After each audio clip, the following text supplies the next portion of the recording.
The End of Lawyers. Rethinking the Nature of Legal Services. Richard Susskind. 4. Disruptive legal technologies. I am often asked what technologies, techniques, and applications of information technology, IT, are most significant for lawyers of today. Underlying this question, more often than not, is a grim sense of foreboding rather than a refreshing enthusiasm. Many more lawyers are inclined to set up fortifications to protect themselves from new developments than to rush forward and embrace them. In any event, I respond directly to the query in the discussion that follows, largely in this chapter, concerning those technologies that I call disruptive legal technologies. In the previous chapter, the notion of disruptive technologies is introduced in some detail in Section 3. By this term, I am referring to those technologies, or systems, techniques, or applications that do not simply support or sustain the way a business or sector operates, but instead fundamentally challenge or overhaul such a business or sector. In this book, I identify 10 such technologies in the legal arena. They are a mixed bunch. Some of them overlap, and most can operate alongside and even integrate with one another. I introduce and explain 9 of these in this chapter, while deferring consideration of the 10th online dispute resolution until Section 6, where that subject sits more comfortably in the flow of the text. Individually, I believe each of these 10 technologies will bring very considerable change to the legal market. Collectively, in my view, they will fundamentally change the face of legal service. Before exploring the intricacies of each technology in turn, it is important to clarify that disruptive technologies do not bring bad news for all players in a market.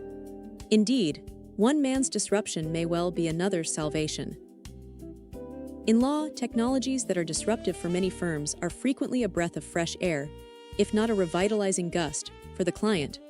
A service, for example, that radically improves the efficiency of law firms may be disruptive in the sense of its negative impact on hourly billing and therefore their profitability. But that same reduction in time spent may constitute a very significant cost saving for the client. And indeed, that is a chief characteristic of many of the systems described in this chapter. Generally, when I refer to disruption, I am speaking about legal technologies that disrupt the law firm as opposed to the client.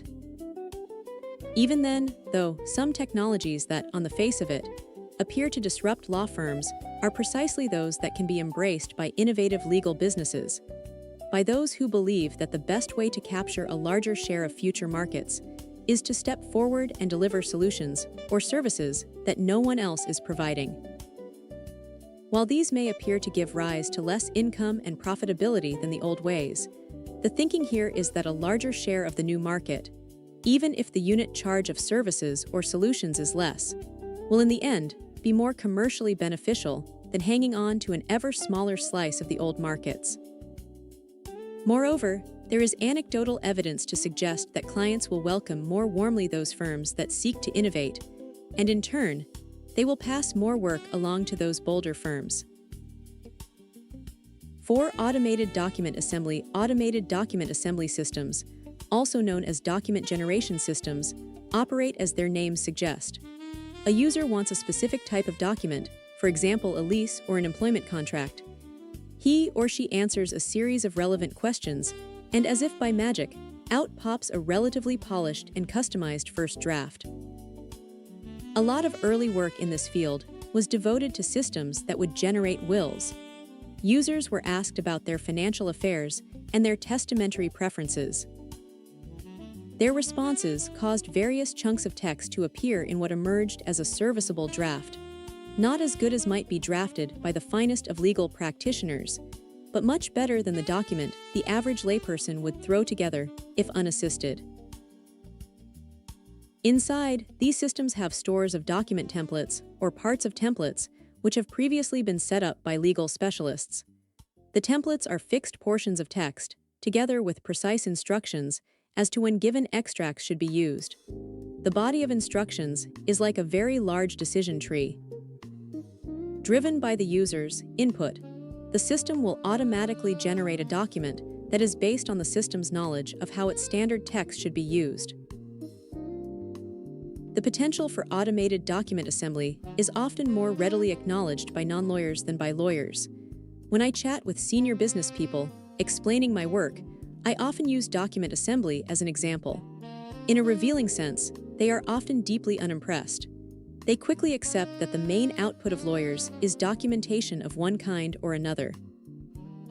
And they see it as self-evident that the legal profession should strive to find ways of streamlining, improving, and, where appropriate, overhauling what they take to be a type of production process. Most intelligent lay people assume that lawyers rely on standard bodies of well-tested text and do not craft documents from scratch. This is an obvious efficiency to the untutored eye. That we can go further and automate at least part of the drafting process is for most non-lawyers, and especially clients, possible, desirable, and entirely predictable. The reason that automated document assembly is, in my terms, a disruptive legal technology is that its use can greatly reduce the time that lawyers expend on the drafting and production of documents. Insofar as lawyers charge by the hour, as many if not most lawyers still do, this automation and the efficiency it brings can reduce the amount a lawyer might be able to charge for a given drafting activity. A more detailed discussion of hourly billing is presented in Section 5. While the production mentality underpinning document assembly may be alien to many lawyers, it is second nature for most business people who are always looking for ways of reducing the cost of the services they provide, perhaps by computerizing or outsourcing. Interestingly, automated document assembly is not a new legal technology. The first detailed treatment of the subject was by James Sproul, in a seminal article in the American Bar Foundation Research Journal. Since then, there have been literally dozens of document assembly tools on the market. Most have withered and died, not because they failed to do the job, but in large part, I believe, because lawyers have been disincentivized by the hourly billing regime from embracing this potentially high-impact technology. I accept there have been other deterrents too, including concerns over liability, maintenance, and the cost of developing these systems in the first place. Nonetheless, some firms do indeed have sufficient demand.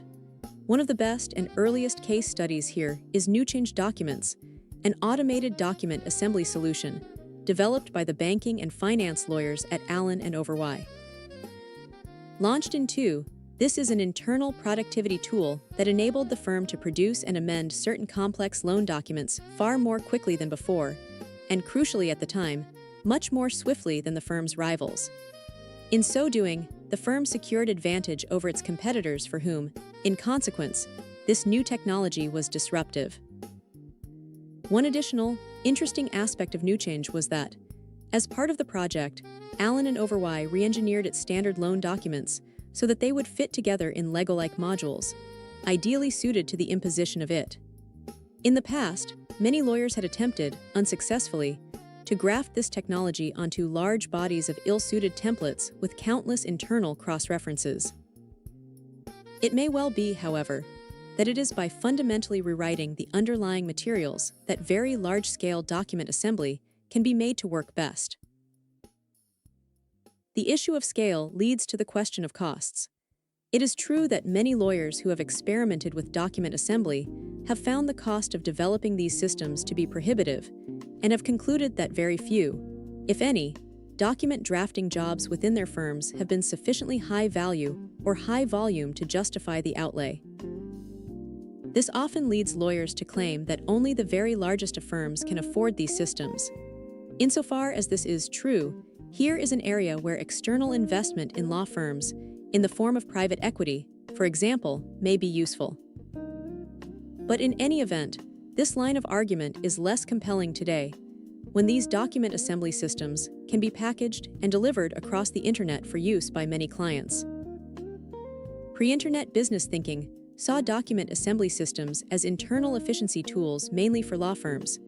Post-internet, we can see that this technology is a powerful vehicle for making legal know-how widely available on an online basis.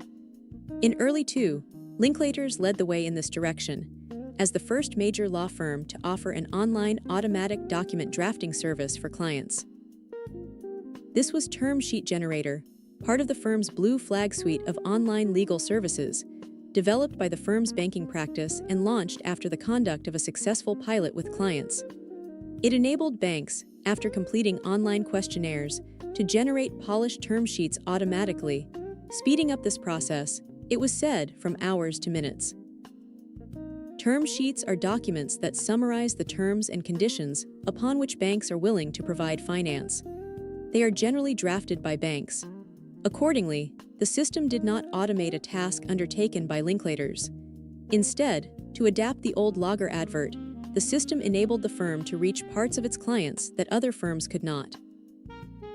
The vital difference in Linklaters' approach was that they were providing the tool to clients and not using it as an internal efficiency tool.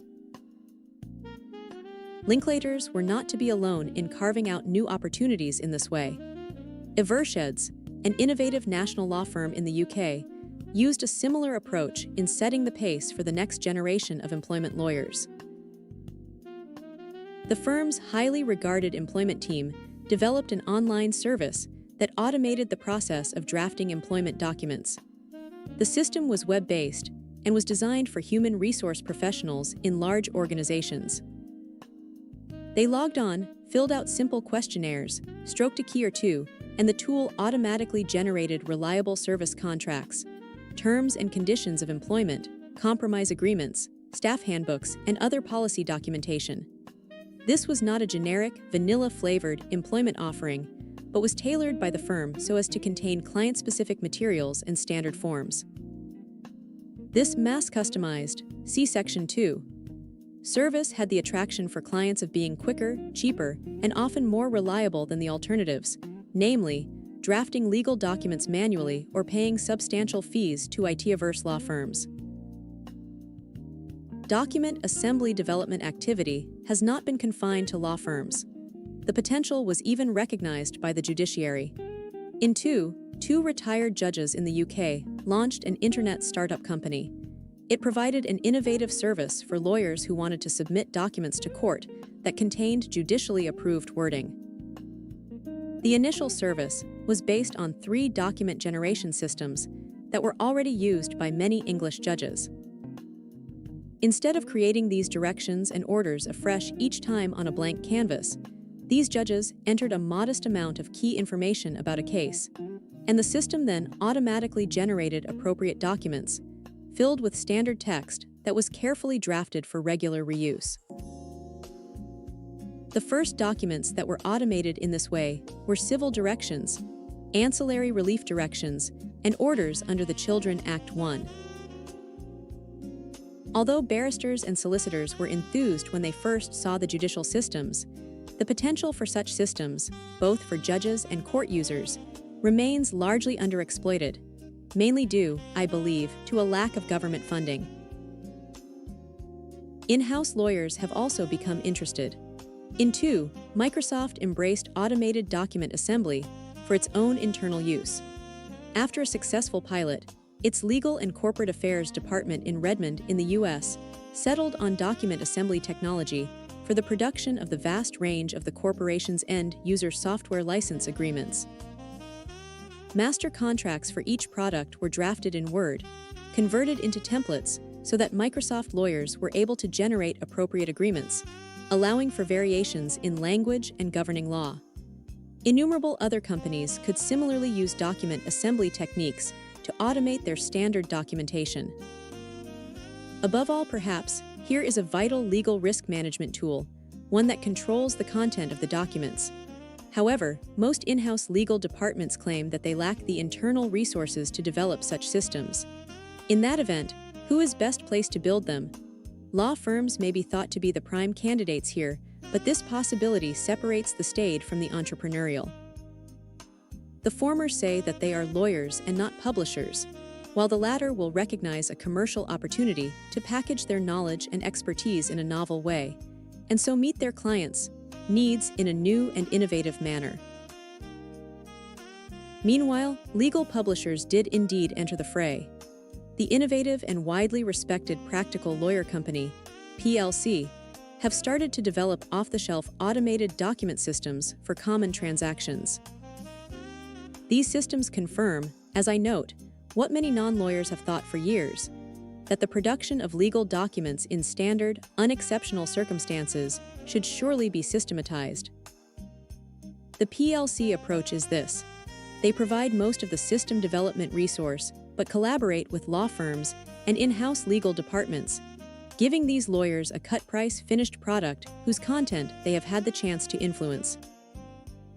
A suite of PLC fast draft modules are now available finished, off-the-shelf sets of automated documents in various areas of law, including asset purchases, share buybacks, group reorganizations, sale of land, leases, and leasehold management. In the past, the production of such documentation was exclusively the province of lawyers. Today, this work can be undertaken by automated systems provided by imaginative legal publishers. A clear example, in the language of Section 2 of Packaging Legal Service, this is disruptive for most law firms. 4. Relentless connectivity. In retrospect, fax technology was a forerunner of a whole rash of systems that are now giving rise to what I call relentless connectivity. By this, I mean that a variety of technologies are conspiring to prevent many professional advisors from ever being able fully to disengage from their clients. While this may bring a rapid and highly responsive service to clients, it can and will impose unflagging pressures on advisors. The enabling technologies that are the culprits here are introduced in Section 3. Fax technology is not one of them, but in the 1980s, it did cause considerable agitation within the legal profession and was a harbinger of challenges to come. I remember that the drawbacks and benefits of this radical technology were the subject of many seminars of the Society for Computers and Law in the UK. The advantages of speed and convenience were widely noted, but lawyers tended to dwell on the drawbacks, and especially the expectations that fax systems would engender amongst their clients. If fax technology became popular, it was observed with deep regret. This would mean that lawyers could no longer play for time by uttering the age-old phrase, "Our letter to you is in the post." It was feared that the fax would radically affect expected response times and put unprecedented pressure on lawyers. Clients, on the other hand, were more upbeat, most liked the idea of their work being turned around more quickly. Lawyers countered that this could encourage a reduction in thinking time, which could be to the detriment of clients. In the event, of course, fax technology came and became a dominant communication tool between lawyers and their clients. Although there was an initial shock when it was discovered that the first generation of these systems used rolls of thermal paper whose text seemed to fade and then disappear over time. Later generations overcame this shortcoming, and lawyers had to think and then respond more quickly. For lawyers, the story continued, rather benignly in the early days, with email which, despite early protestations, was embraced comprehensively by the profession in the late 1990s. The first wave went to and from the desktop machines of lawyers, and so gave rise to no greater pressures or expectations than fax. However, with the advent of handheld machines, and most notably the BlackBerry, lawyers began a love-hate relationship. They were thrilled that these machines were always connected to their organizations' IT networks, and that they automatically synchronized with them without the need to log on. They warmly welcomed the ability to keep in touch with the office and clients, but whether because of their diligence, neurosis, or obsessive behavior, they soon found it difficult to resist having a look at the blessed device every few minutes, to peer into their shiny boxes to see if new email had arrived or if there were updates to their diaries. It was not just lawyers who were hooked. So pervasive were these mobile machines that one U.S. investment bank had a notice above its urinals, as early as 2, declaring that the costs of repairing a dropped BlackBerry would not be reimbursed. Instant messaging and social networking systems will bring a further dimension of connectivity. With both, it is possible for users to see when their friends and contacts are online, whereas with email it is just possible that the lawyer might be in a meeting and not having a furtive look at the machine. With instant messaging and social networking, our presence online is harder to deny, although it is possible to indicate when we are unavailable. The same is true for video calling on Skype. Imagine a world, then, where our handheld devices are much more powerful than today's, with vast, wireless broadband access, superb video quality display, wonderful processing speed, and more storage capacity than any lawyer could want. When these machines are on, which will be during all our waking hours, our presence will be visible, and our network of contacts will have immediate access to us. There will be no place to hide. Clients will know their lawyers are available and will be able to initiate video calls and conversations using instant messaging, and they will assume that their advisors will take note of the news and information that will be sent out from the social networking systems, the next generation of which I am sure the business community will embrace. A key issue for lawyers in this world of relentless connectivity will be quality control. When inundated with all manner of communications, the temptation to bat back an email, text message, or instant message without adequate consideration or supervision may for some busy lawyers prove to be overwhelming. Take but one feature of today's Facebook that pulsates with implications for lawyers: the facility that encourages users to state their status. That is, to say what they are currently doing. For example, I am on holiday in Spain. Imagine now that a client used this feature to observe, for instance, I am visiting our Beijing office. The lawyer of this client would therefore know the whereabouts of the client and would be able to get in touch if he thought he could be of help. And as ever, in the world of online community, if he chose not to respond or participate at all, then some of his competitors certainly might. In practice, I suspect we will stratify our contacts and make our presence known only to those who mean a great deal to us. We will create our own inner circles of contacts. And so, in turn, lawyers will vie to be in the inner circles of their clients. In any event, the long, leisurely business lunch or relaxing day on the golf course will be interspersed by innumerable intrusions from one's online contacts. We can see this happening already.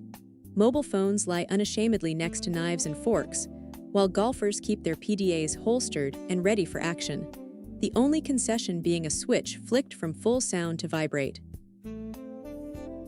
It might be argued that lawyers should be perfectly entitled to switch off and disengage from the network, from the machine. Of course, it is true that there will be no obligation to remain connected, but if you are not there, there is every chance, as I say, that your competitors will be.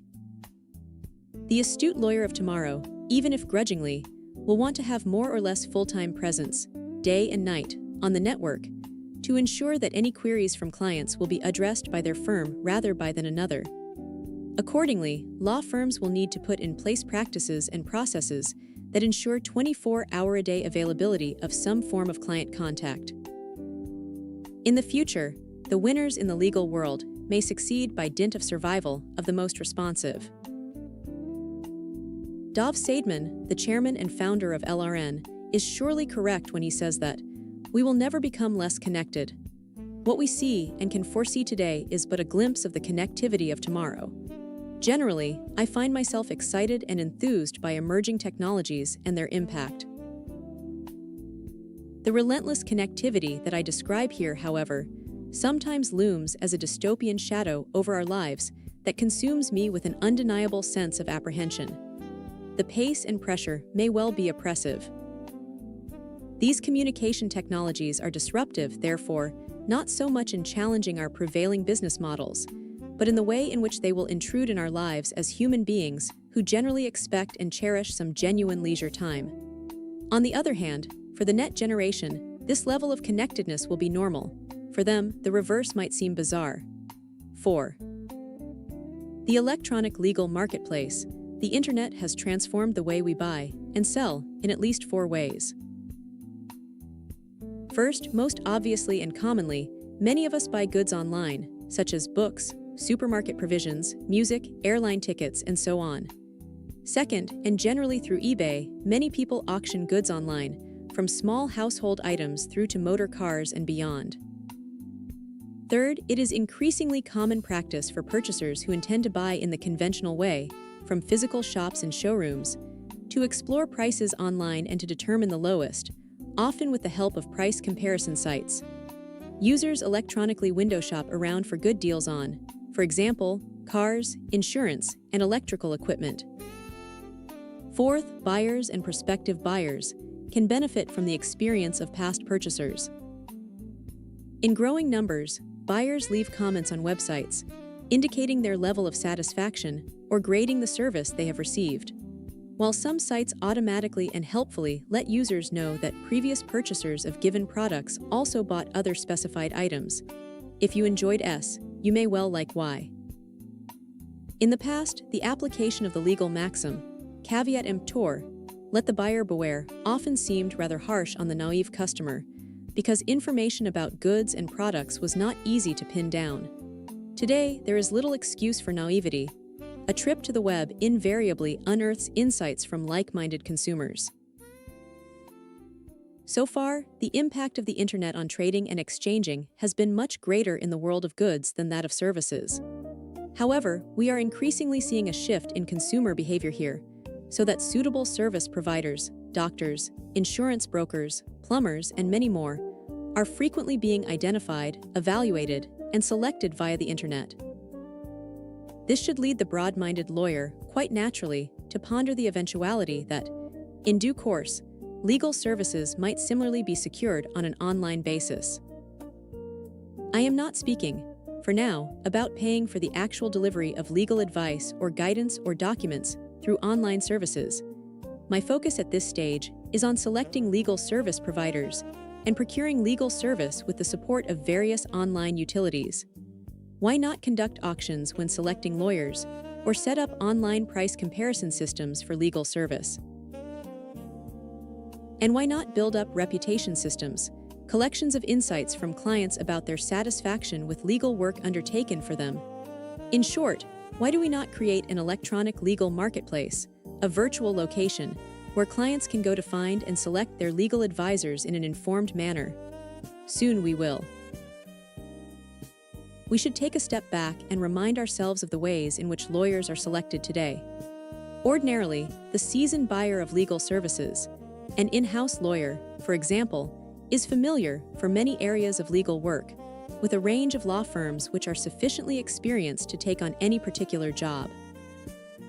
Relying on personal experience and that of colleagues, as well as on directories and word of mouth, and through analysis and distillation of reputation and rumor, the client identifies a sensible number of matches between his or her needs and what is available in the market. Sometimes, the in-house lawyer chooses a firm without any tendering process, while on other occasions, competitive bidding is required, mainly through proposal writing and so-called beauty parades. An emerging trend is for clients to retain the services of their internal procurement specialists, a development that many law firms regard with manifest distrust. Increasingly, large businesses establish one or more panels of appropriately qualified law firms. They pre-select groups of lawyers, creating a pool into which they can dip when particular services are needed. Taking these various elements together, this is far from being a perfect setup. Sometimes, admittedly, the system does work quite well. Good lawyers are chosen, and they provide sound service at a reasonable rate. But sometimes, we must concede, it disappoints, for example when bad lawyers do a poor job at exorbitant rates. And in the middle, we find uninspiring work being delivered, with no sense amongst clients of enjoying value for money. This variable performance, and the possibility of grave disappointment, is inherent in the system. Given that the search process is neither fully comprehensive nor highly systematic, it is possible, if not likely, that the traditional procurer of legal services might miss firms or lawyers who are better suited, on grounds of experience, cost, or convenience, for example, than those advisors who are ultimately selected. But why should clients settle for less than having great lawyers offering outstanding service at highly competitive rates? The reason is that they invariably lack information about which firms and lawyers are available, suitably qualified, and well regarded by clients, and about what fee rates are competitive. Economists say that when someone is buying a service without enough information to get a good deal, they suffer from consumer detriment. In law, it is fair to say there is a great deal of client detriment, but not for long, because there is a growing collection of existing and emerging systems that are helping clients to make a more informed choice. For many law firms, this will be highly disruptive. The old system, one that has allowed lawyers to underperform and overcharge, is to be displaced by a new model, under which all law firms will be subject to far greater scrutiny and competition on availability, price, performance, and client satisfaction. The free market is coming soon to the world of law. Many law firms will be swift to point out that their clients have already tried auctioning, and it did not work. Most of these skeptics will be thinking of early attempts by various major organizations, including RBS, Barclays, and GE, to select their panels by auction. Anecdotally, most law firms involved found the processes to be cumbersome and the selection methodology to be crude. And from informal conversations, I know that most of the clients were also disappointed with the experience. With the benefit of hindsight, it is fair to say that these early forays were overambitious. The selection of panels is a highly complex process, and firms are chosen as much on soft criteria, such as the personalities of the partners, as on more measurable factors, such as hourly rates. Much of the work that is envisaged falls towards the bespoke end of the spectrum, in terms of the evolutionary path that I introduce in Section 2. However, as my analysis in Section 2 suggests, auctions are more likely to work in respect of work that is standardized, systematized, and even packaged rather than for traditional handcrafted service, where auctioning on price is too blunt an instrument. Generally, then, if legal services are to be selected via auction, we should expect this to operate better where the work is relatively routine, and there is little to choose between providers in terms of the actual service delivered. Auctions will work best where the main source of differentiation is price. Online auctions will help to drive out the lowest prices for routine legal work. On this model, we can imagine auctions being deployed within panels. If clients have pre-selected their preferred firms, then they should be comfortable with the credentials of those firms. If the lawyers who are laid out on the buffet have broadly similar capabilities, then the main challenge, for much of the work that will need done, will indeed be to secure the least costly service. Shareholders and stakeholders deserve nothing less. If there is nothing to choose in terms of quality, and the element of personalized service is not so important, as is often the case with routine work, then price should be determinative. Looking beyond the rarefied world of panels, online auctions for legal services hold great potential for helping other clients to secure relatively routine services at highly competitive prices. I emphasize again the routine element because, following my arguments in Sections 2 and 3, where work is genuinely bespoke and requires complex and highly personalized communication, the selection of lawyers will involve questions of personal chemistry and style that are hard to assess through auctions. But most legal work need not fall into this category, and so the market should be keen to find ways of securing best value. A US-based company that was amongst the first to recognize the potential here was eLaw Forum. The original idea was that clients could lodge requests for proposals for legal services onto the eLaw Forum website, and registered law firms could bid against one another, stating their qualifications, experience, availability, and pricing.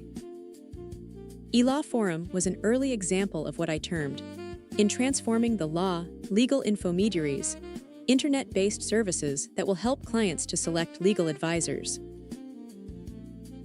Falling short of auctions, online services can also provide a form of legal matchmaking service. In the UK, for instance, online techniques have been used successfully by another type of legal infomediary, First Law, which helps clients to choose and instruct lawyers, to manage competitive tenders, and to assist with the negotiation of fees. One early client, the General Medical Council, used First Law to select lawyers to advise on the conduct of formal complaints against doctors. Using the online system, 15 law firms submitted their GMC tenders in a pre-specified electronic form. This ensured uniformity of presentation and enabled easy comparison amongst the submissions. Glossy brochures, traditionally the hallmark of many so-called beauty parades, were not allowed, and paperwork was kept to a minimum. More recently, and of wider application across society, the original founders of the magazine, Legal Week, Mark Wyatt and Mary Heaney, have launched TakeLegalAdvice.com. Users complete a few online pages of forms about their circumstances, and their matching system sends the case anonymously to suitable law firms. Law firms are given 1 to 2 days to respond, indicating how they would handle the matter and at what estimated cost. Importantly, the responses include ratings from past clients. I expect that this last feature will soon be commonplace. Clients of lawyers will have easy access to repositories of feedback from other clients. Just as with, say, eBay or Amazon, on which users are able to express their satisfaction or otherwise with their purchases, similar reputation systems will develop in and around legal services. This feedback will extend beyond the reputation of law firms to feedback about individual lawyers. In the print world, this happened with various directories. At first, they listed and ranked firms. Later, they sought to conduct a similar exercise with individuals. As the final manuscript of this book was being prepared, I heard news of a related service, an electronic directory of individual legal advisors, solicitors, barristers, legal executives, and others. The idea here is that these legal advisors are invited, at no cost, to complete their own profiles online, describing their skills and, crucially, insofar as confidentiality allows, indicating the deals and disputes with which they have been involved. Designed to cover advisors from the smallest to the largest of firms, if such a resource assembled a sufficient number of profiles, then users of legal service would have at their disposal a facility whereby they could pinpoint advisors with precisely the experience they require. Clearly, some difficult editorial issues might arise. But the general thrust here is clear, towards greater transparency for users of legal services. Looking at the various systems just discussed, it is clearly still early days for the electronic legal marketplace. Once again, we find pockets of innovation and excellence, but it is all rather piecemeal. We can find an example of an auction here, and some price comparison tools there, and we see some inchoate reputation systems too. I have little doubt that these systems will come together, in due course, to provide a vibrant electronic legal marketplace, a collective resource that will help clients to identify the lawyers they need at highly competitive prices. These clients will benefit from online auctions that drive prices down, from the power of bulk purchasing, from greater insight into what legal fees to expect, and from the comfort of knowing that the lawyers they choose have given satisfaction to others. For routine work, which is most legal work, this resource will become the first port of call for people who need legal help. For more sophisticated users, this same technique will be used for managing their panels, although I expect that the reputation modules will operate across panels, so that in-house legal departments can share insight with one another into the price and performance of the external firms they instruct. At the heart of these changes will be a far freer flow of information. Client detriment will be a phenomenon of the past. But the story will not end there. If my arguments and claims about multisourcing, as laid out in Section 2, are sound, then online tools and the electronic legal marketplace will be focused not simply on matching clients with single law firms. Instead, these systems will eventually be able to help to identify the optimum blend of sources that a client might best rely upon. An extra layer of assistance will be needed here. Whether IT-based or human, there will be another job here for legal infomediaries.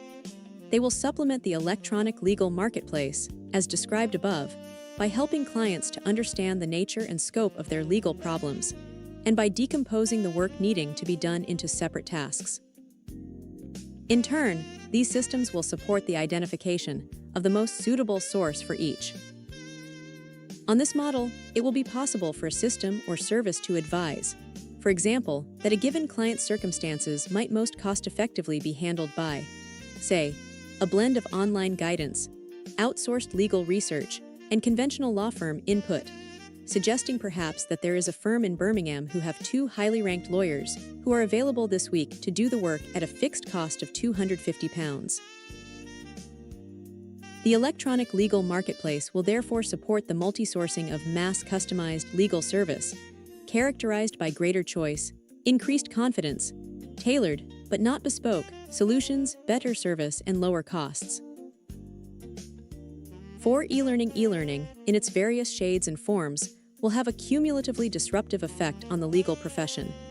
I say this because I can see a wide range of uses of e-learning, none of which of itself may be fundamentally disruptive, but in combination, I think, will have an impact that is indeed dramatic and challenging.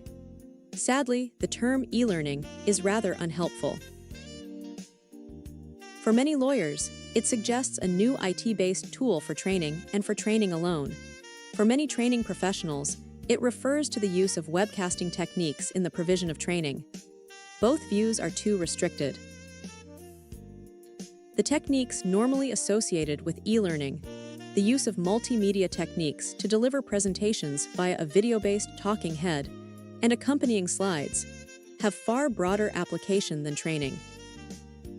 For example, these same techniques can also be harnessed by law firms for communication, knowledge sharing, marketing, risk management, and conference presentations, both internally and with clients. Since the law school at the University of Strathclyde has been using multimedia webcasting to convey some of my thinking. Essentially, a pre-recorded tutorial or lecture accessible over the web or via the university's intranet. The setup has been quite simple. As a video clip, my head and shoulders appear on the screen together with PowerPoint presentations corresponding to the words I am speaking. We have undertaken some research into the effectiveness of this. The results have been rather depressing for an author. By and large, the students say they prefer watching and listening to a 20-minute presentation to reading a chapter from one of my books. Perhaps this is not surprising. We like exchanging information with one another as human beings in multimedia. Herein lies the power of e-learning. We are able to move from communicating and transferring knowledge through the two-dimensional medium of text to the frequently, but not always, more expressive systems that convey sound, images, and videos to their users. It is often easier and less forbidding to listen and watch than to read. This is borne out in the world of medicine. Users of NHS Online often say that it is so much better to listen to a kind voice explaining a medical condition than reading about it as text on screen. From the voice you can hear intonation and emotion, so often lost in text. We are in the early days of exploiting multimedia, and multimedia webcasting represents but the first generation of e-learning techniques. There is much more to come. Multimedia technology itself will improve, and systems will become more interactive, collaborative, and adaptive to the preferred learning styles of particular users. The theory and thinking underpinning these systems will also become more sophisticated, as educational psychologists apply their minds to the field. In turn, we will all, or at least most of us, soon find ourselves in simulated virtual learning environments, not merely the recipients of insight and knowledge, but participants in online systems that resemble the real worlds about which we are seeking to learn more. Further, many e-learning systems will be available to run on our ever more powerful handheld machines. Instead of reading newspapers on the train in the morning, ambitious, thrusting young lawyers will be able to immerse themselves in simulated learning environments long before breakfast. As for its disruptive potential, e-learning will, in the first instance and most obviously, come to transform the way in which lawyers, at all levels, are educated and trained. In his recent and erudite book, Transforming Legal Education, Professor Paul Maharg demonstrates beyond any sensible discussion that legal education is ripe for digital overhaul. Let me start by reflecting on the conventional law lecture. The students assemble, and in the British way, in contrast with the Socratic method favored by many prominent U.S. law schools, The audience is spoken at for just under an hour. It is received and unchallenged wisdom that a microcentury is the best length of time for a lecture. I am sure I am not alone in reflecting that many of the hours I spent as a legal undergraduate listening to some of the less inspiring lecturers were not hours wisely spent. These lecturers were not trained as orators. Some mumbled and rambled, others simply dictated their notes, while a few were wonderfully articulate and inspirational. I see no reason why the first two categories should not be replaced by online lectures, presented by wonderful and inspirational speakers from other universities who make webcasts of their lectures available. I accept that it would be a shame, of course, if undergraduates were never to experience the enjoyment of assembling amongst friends in a crowded lecture hall and hearing an outstanding live performance. But we should not preserve the old ways in the self-delusion that this is the norm. We should identify the best lecturers and encourage them to speak regularly and urge our students to attend. We should also invite these lecturers to create webcasts for the benefit of others. One of the joys of the internet is that it enables us to drop into world-class lectures when we would otherwise have no opportunity to attend in person. This is complementary and not substitutional, and should be one vital benefit of e-learning, having ready access to insight and ideas that cannot be offered through conventional educational channels. In this spirit, world-class edification is but a couple of clicks away. To get a flavor of this, readers need look no further than one of my all-time favorite websites, TED, which provides inspired talks by the world's greatest thinkers and doers. On the site, there is a wide range of webcasts, video clips from some of the world's leading thought leaders in a wide range of disciplines. We should have a TED of world-class law lectures. What, though, is the role for the not-so-great lecturers? Are they rendered redundant by the professorial rock stars, with their oversubscribed live performances and massively downloaded webcasts? Not at all.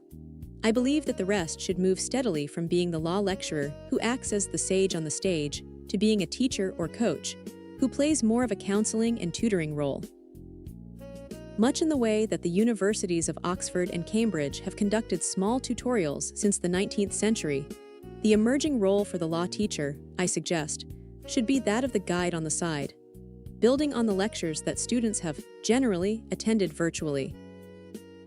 As the dominant face-to-face approach to teaching, educating, lecturing, instructing, and training in the law is called into question by e-lectures, the job specification of the law teacher should change, shifting from a didactic approach to a more facilitative role. And this shift will also have a direct effect on the ongoing education of qualified lawyers. Already, several commercial providers in the UK and US offer standalone webcasts, accredited under various continuing education schemes. Busy lawyers do not need to attend training courses and conferences to keep up to date. They can do this from their desktops. Knee-jerk skeptics should pause and reflect on the success of Strathclyde University's online master's degree in Information Technology and Telecommunications Law, which has been running since 1995. Over students have graduated, while 82 more, from 18 different countries, are currently taking the course. Physical get-togethers are optional but well-attended, perhaps because the study weekends take place at an idyllic spot on Loch Lomond. Interestingly, graduates of the course are very reluctant to sign off for good. They are keen to remain part of the online learning community. Crucially, most of the students are full-time workers who would not otherwise have been able to embark on sustained further study. However, here as in so many areas of legal technology, we should not fall into the trap of thinking that what we have today is all that will be on offer tomorrow. Paul Meharg's work takes us beyond the world of electronic lectures and webcasts into the universe of simulation-based training and transactional learning.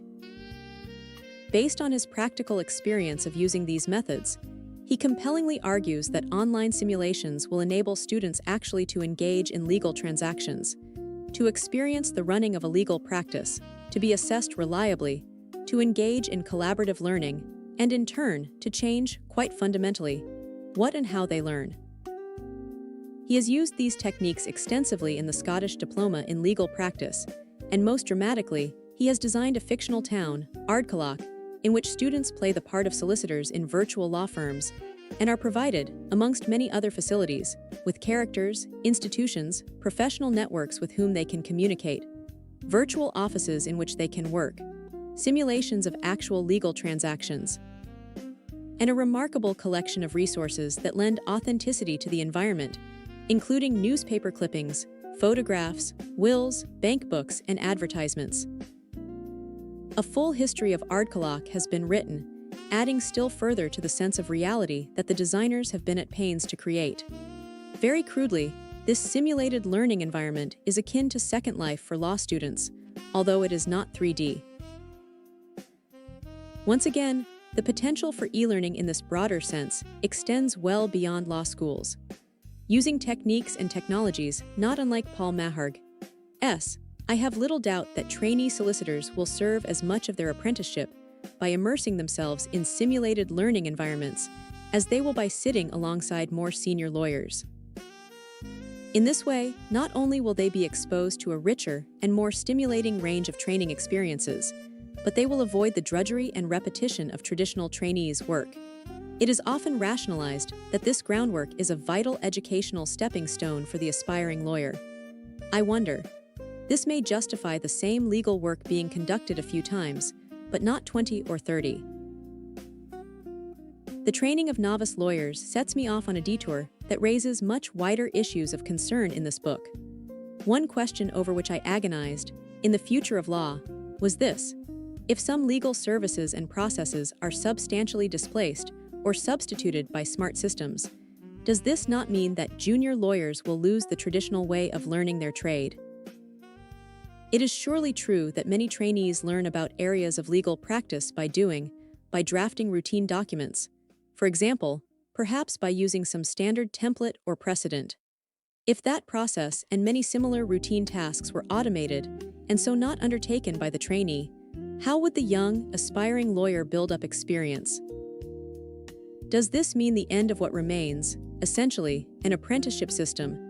How will lawyers become experts if they have no live work on which to cut their teeth? My answers in the future of law were not wholly satisfactory. For example, I suggested that law firms might undertake the work using IT-based systems, but might, in parallel, have junior lawyers do the work manually, so that they could learn their trade, much as pupils at school learn arithmetic the traditional way as well as using calculators. But I now have a different response. It should soon be possible, using the wide variety of advanced e-learning systems that Paul Maharg and others are working on, to simulate a wide variety of legal scenarios, and in so doing provide junior lawyers with a safe, well-bounded environment within which to experiment and from which to learn.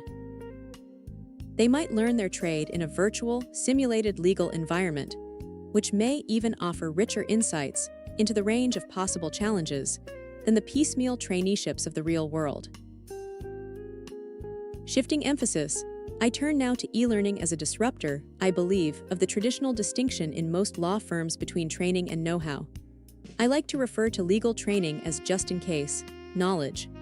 Lawyers are taken away on courses, often well-distanced from the office, and are lectured about important legal issues or are brought up to date on recent developments.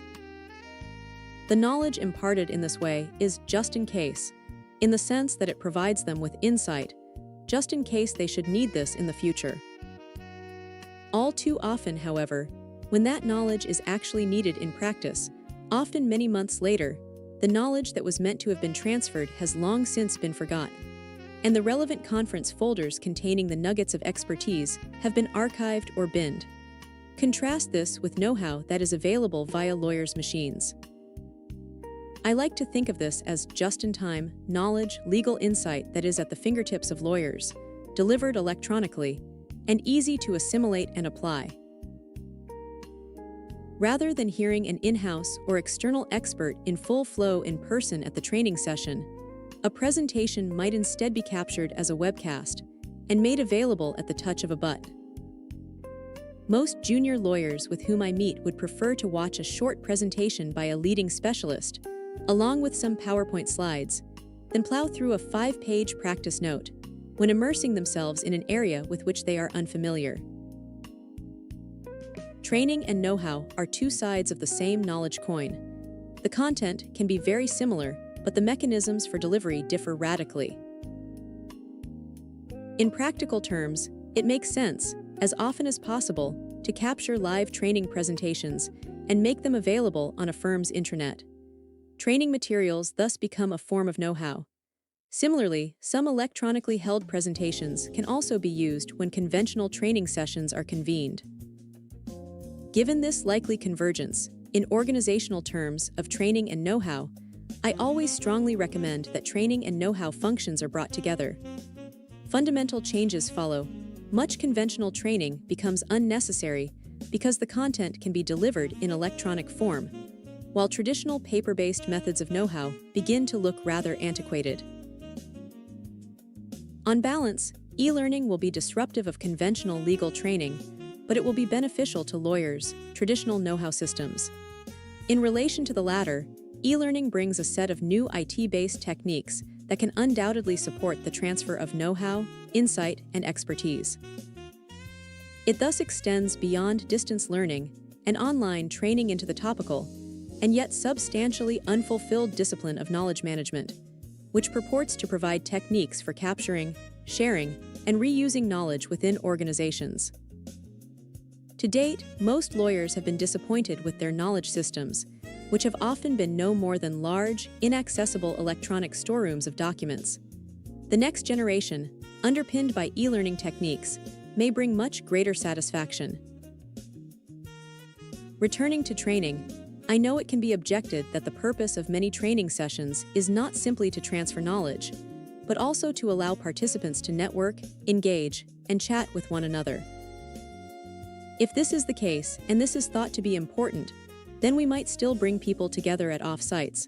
But rather than subject them to speeches whose content will be forgotten, there should be systematic, concerted, and professional efforts to encourage networking, but perhaps not purely based on chance encounters, but organized so that all delegates meet one another, by so-called speed dating sessions, for example. A related disruption here is that much of the multimedia content, the e-learning systems that may soon underpin both training and know-how, may no longer be generated from within law firms. Of course, in some cases, resident partners may be leading specialists, and so their words of wisdom should indeed be bottled and shared internally. However, on many occasions, the leading experts in particular areas of law and practice will reside in other firms, or in barristers' chambers, or perhaps in universities, so that it might make more sense to license these webcasts from these external specialists than to contrive less expert products from within. Just as law firms might buy in some e-learning offerings, they may also offer their best webcasts to their clients, sometimes as online training services, and on other occasions, as briefings that clients might find useful prior to face-to-face meetings with their advisors. These possibilities also bring disruption.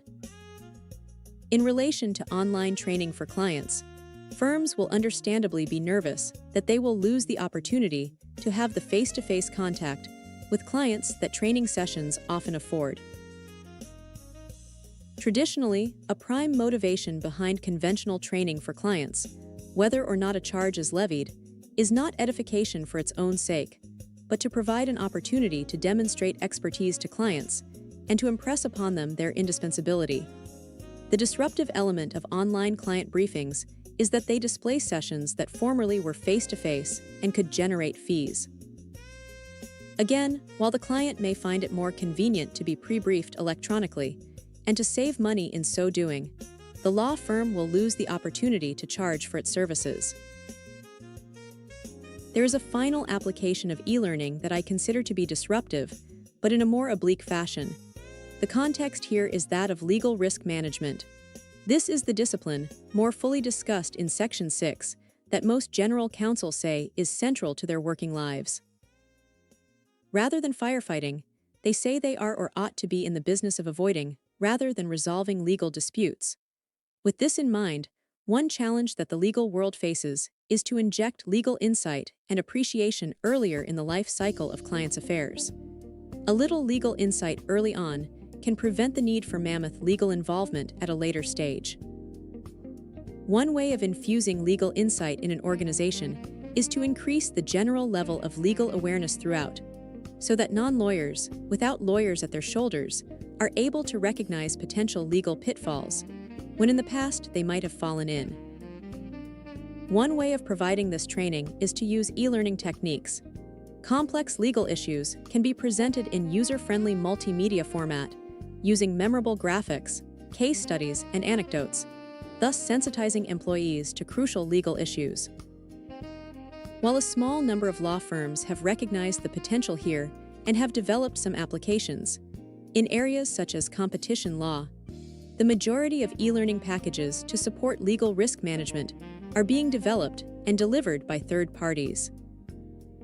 The best example here is LRN, a company based on the west coast of the US and now operating across Europe that offers a wide range of e-learning-based legal risk management tools. They have recorded more than 1 million completions of their online courses and are enjoying considerable success. The disruption here is that a wonderful opportunity for law firms to diversify is being grabbed by leaner, more entrepreneurial providers. Although clients say that legal risk management is fundamental to them, only a handful of law firms have sought to meet their needs. For online legal guidance, one of the most obviously disruptive legal technologies is online legal guidance. Some context is needed here. Traditionally, when most non-lawyers needed legal help, the principal way in which this was secured was through direct consultation with lawyers. Face-to-face, consultative service, usually delivered on an hourly billing basis. Lawyers, on this model, were the interface between clients and the law. With the emergence of the web, however, it has been possible for clients to gain access to increasingly advanced online facilities. A wave of websites is now in play, from which legal guidance and legal advice can be obtained. These services belong in the top right quadrant of the law firm grid that I introduce in Section 5. Whether one calls them online legal services, virtual lawyers, legal advice systems, or online legal guidance systems, these are web-based resources that contain knowledge of lawyers that is no longer accessed exclusively by consultation with human advisors. These systems might provide expert legal diagnoses, generate legal documents, assist in legal audits, or provide legal updates. And here we find some overlap with other disruptive technologies. They might be chargeable, but they might not. The disruption and threat here is that clients, whether citizens or multinationals, can obtain legal guidance online, which looks rather threatening for the traditional legal profession, which used to have something of a monopoly over the provision of legal help. In the language of Section 3, online legal guidance is often substitutional rather than complementary. That is, it replaces some of what the lawyer does. Online legal guidance systems can remove lawyers from the legal supply chain, and there is perhaps nothing much more disruptive than being disintermediated in this way. I should emphasize that these systems are far from commonplace. Nonetheless, they have a strong pedigree and are growing in impact and relevance. I regard Linklaters as the first law firm to invest seriously in online legal guidance with the launch of its Blue Flag service in one. Initially, its systems were designed to deliver detailed information about regulatory compliance to legal and compliance specialists in banks and major corporates. A rich, up-to-date resource, applicable in many jurisdictions, this was the first sustained attempt to provide legal help across the internet. For a license fee, clients could assess their compliance without directly consulting lawyers. Linklaters' pioneering led to something of an arms race amongst leading UK law firms in online legal guidance. In one, Clifford Chance launched the first version of its Nextlaw service, another compliance system, this one focusing on international data protection compliance. A new version of Nextlaw was made available in 2, extending beyond data protection to advise on online contracts, electronic signatures, encryption, and bank secrecy. Indeed, it was held out as an online guide to managing legal and regulatory risk in multi-jurisdictional e-business projects.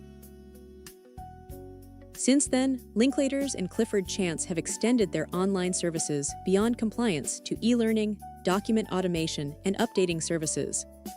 At the same time, another Magic Circle firm, Allen & Overy, has also been active, if less publicity-oriented.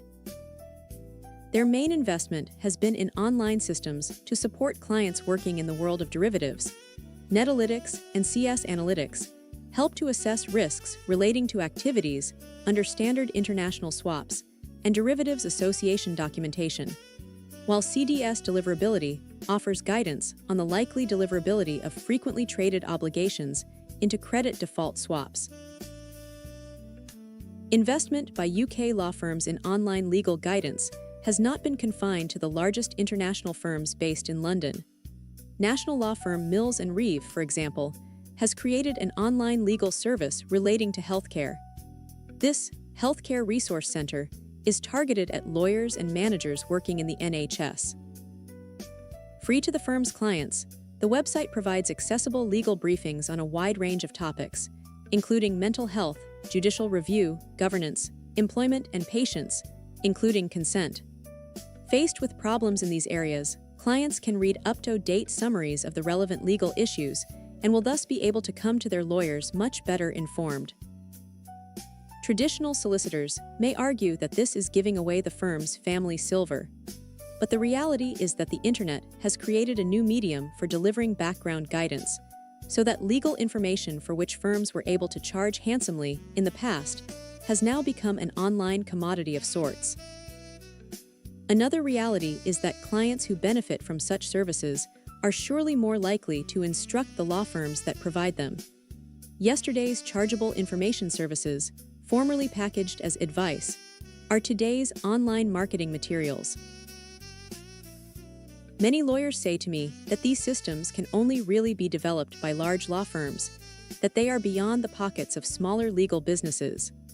Defying this conventional wisdom is Tessa Shepperson, a solicitor and sole practitioner who specializes in landlord and tenant law, and for many years has maintained an online information service for residential landlords and tenants. She has also developed a subscription service, Landlord Law Online, that provides a collection of practical information, articles, links, answers to frequently asked questions, and some standard documents. For landlords and tenants, this is a useful online resource that is proving popular amongst landlord investors who have bought to let. The service offers them an easy way of determining their legal obligations and keeping abreast of relevant legal developments. In a similar vein, an American pioneer of online legal self-help, Richard Granat, has single-handedly introduced a suite of internet-supported services. One of his services is a family law offering that blends conventional and online legal service. In advising clients on divorce matters, the service relies heavily on it, but it does not eliminate lawyers entirely. Granat aims to offer his service at the same price as purely online systems, but with the added advantages, in interpersonal and liability terms, of having a qualified lawyer involved. The technology he uses, for streamlining the advisory process and for collaboration with his clients, enables him to keep his costs low. His broader objective is to show that legal technology can be deployed easily and cheaply by small practices. This is a form of complementary rather than substitutional online legal service. What impact on the world of law has been made by online legal services? Many of the 100 or so columns that I have written for the law pages of the Times have been devoted to these services, as devised by a wide range of practices. Delia Venables and Ron Friedman, in their invaluable websites that provide links to all sorts of legal technology resources in the UK and US, respectively, each list a daunting number of online legal services. So there are enough of them around. However, even in the major firms that have invested heavily, although we have seen some impressive developments, it would be false to claim that their influence has yet been profound. The truth is that it is early days for online legal services. I stand by my initial thinking in the future of law that it would take 20 years, from 1996, until a transition to a new paradigm of legal service would be well underway. I remain entirely convinced that, in due course, online legal services will be the dominant source of legal guidance in society. In relation to citizen clients, this is probably the case already. I suspect that lay people look to the web for legal help much more than they consult lawyers. The high usage of the UK government's 2+ website seems to support this view. In time, this will also be true of commercial clients.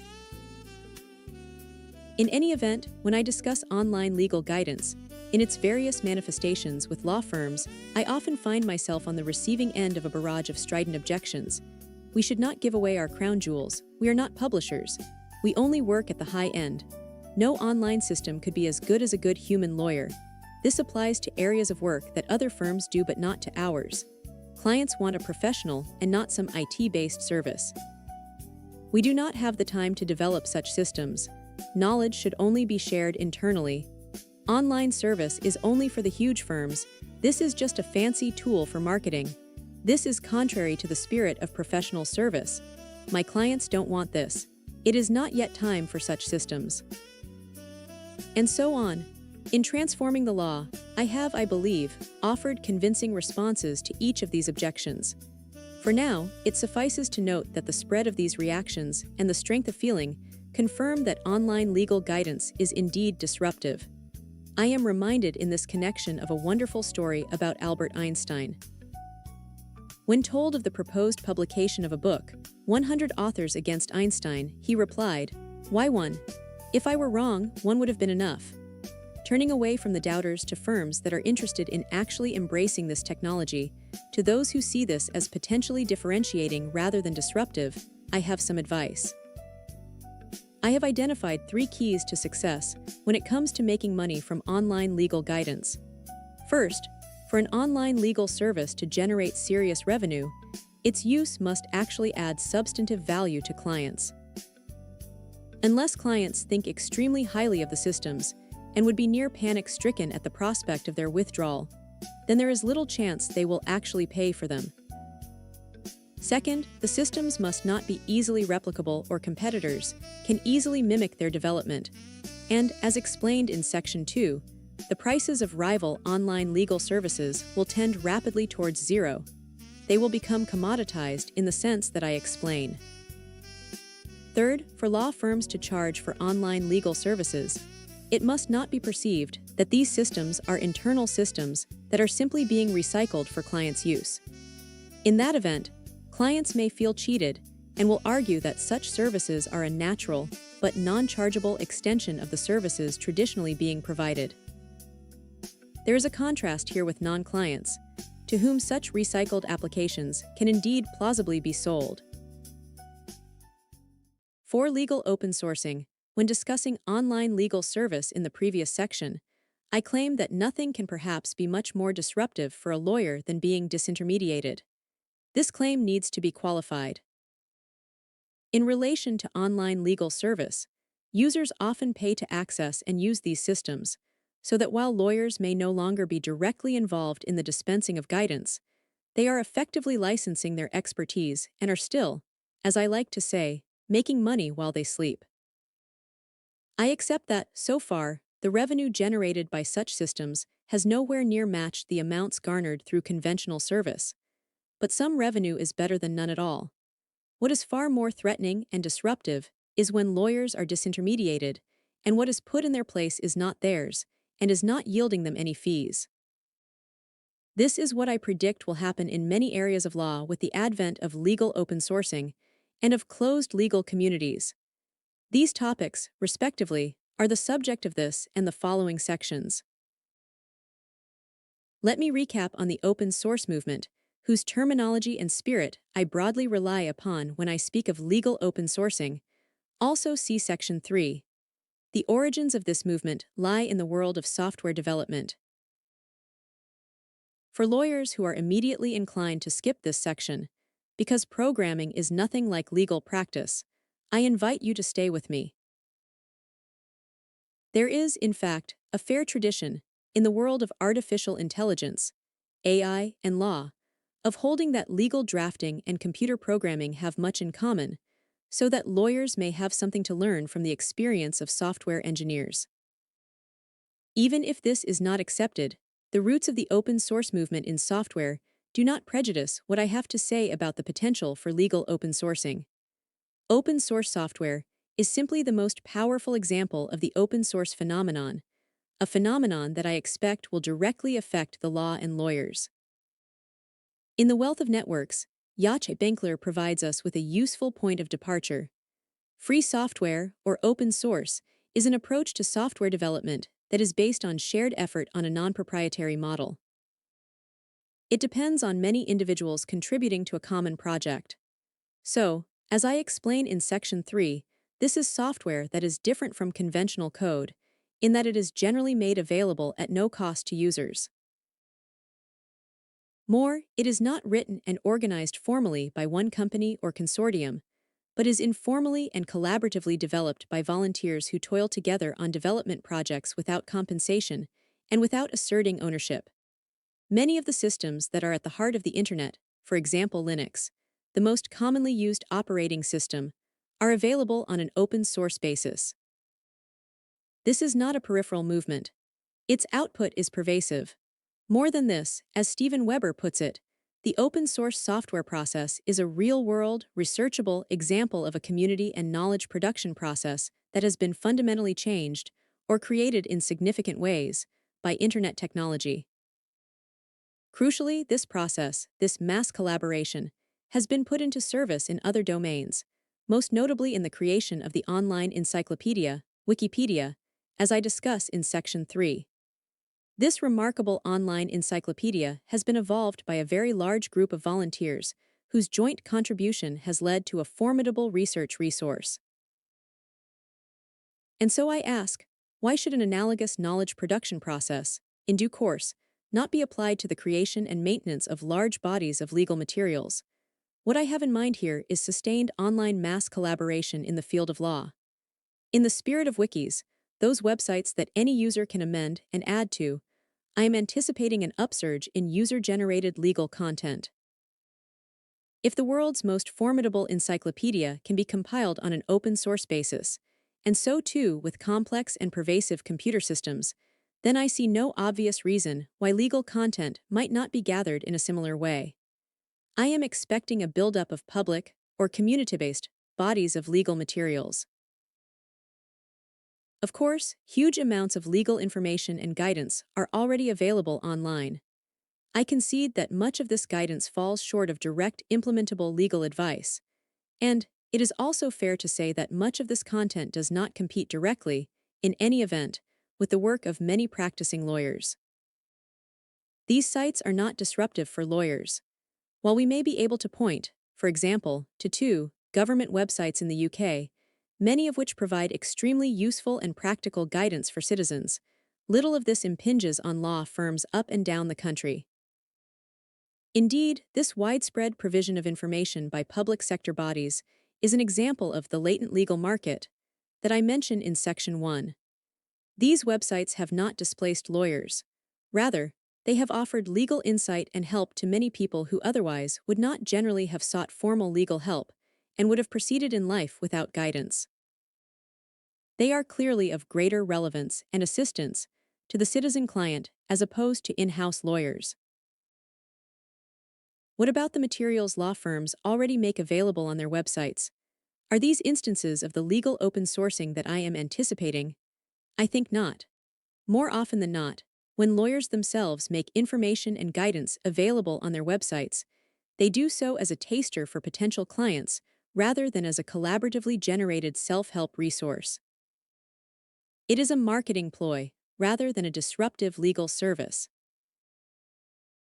The legal open sourcing I am predicting is different from today's government and law firm websites, which broadcast legal materials, but offer no opportunity for participation on the part of users. Looking forward, and bearing in mind the developments in online community and Web 2. That I outline in Chapter 3, we should not be surprised when, in the manner of Wikipedia, legal content and experience is user-generated and gathered on a mass collaboration basis, and online communities of legal interest will emerge, around which formidable legal insight will evolve. I am suggesting that wiki-like legal facilities will spring up and will be available to all Internet users.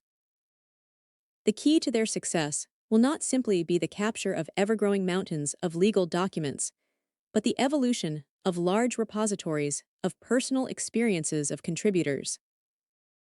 These systems will not therefore be built by lawyers, but by clients and consumers of legal services, and they might originate in and be built around a core body of legal materials, laws, regulations, commentaries, guidelines, notes, and analysis. Some clients may have paid lawyers in the traditional way and may want to share the advice and insight they have received with others. Doing so, no doubt, in the expectation that other contributors may provide content of help to them in the future. Subject to some interesting intellectual property issues, they might add this legal work product to the core body of materials. User-friendly ways of categorizing and classifying user experiences will evolve, and a large collective wisdom will flourish. On the view that it is unlikely that any individual faces a legal problem that none has confronted before, a natural first port of call for anyone with a legal difficulty will, in due course, be such online, wiki-like, collaborative legal environments. Just as many computer users, when faced with problems today, will in the first instance search the web for insights that other users may have provided, rather than calling in an IT repair person, then so too, in the future, will many citizens and non-lawyers in relation to their legal problems. Customer support advice is readily and easily accessible at the online resources of major companies and at innumerable informal forums as well. The knowledge is often most usefully organized around problems and questions that users will regularly confront. FAQs, frequently asked questions, are one commonly used technique. In this way, exceptionally complex technical issues are often rendered soluble. Similarly, in medicine, symptom-driven services will offer non-experts straightforward guidance based on complex medical science that is hidden from the user. Many lawyers will wince when they think of legal guidance being dispensed as though from an online PC help desk. But why not? Lawyers and policymakers alike are now recognizing the potential of call centers as a channel for helping citizens with routine legal challenges, and at the same time, for demystifying the law.